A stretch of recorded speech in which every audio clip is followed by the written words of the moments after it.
अस्सलाम वालेकुम दोस्तों, आज हम जानेंगे कि आंसू नमकीन क्यों होते हैं। उसे जानने से पहले हमें मालूम होना चाहिए कि आंसू क्या होते हैं। आंसुओं की 3 इकसाम होती हैं: basal tears, reflex tears, emotional tears. Basal tears वो आंसू होते हैं जो मुसलसल हमारी आंखों पर मौजूद रहते हैं ताकि हमारी आंखें सूखने से बच जाएं।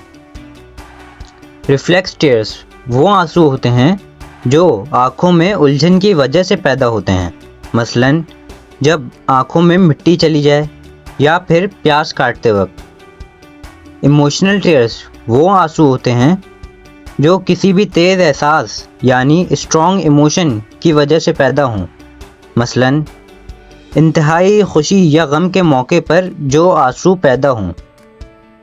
आंसू की ये किस्म औरों से अलग है कि इसमें नमक और पानी के अलावा स्ट्रेस रिलीजिंग हार्मोन्स भी पाए जाते हैं, जिसकी बदौलत रोने के बाद इंसान चैन में आ जाता है।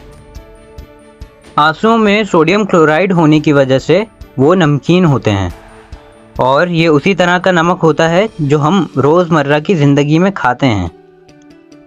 आंसुओं में नमक आँखों में बैक्टीरिया को कम करने, आँखों को साफ़ करने, आँखों की सूजन कम करने और आँखों को महफूज रखने में काम आता है। शुक्रिया।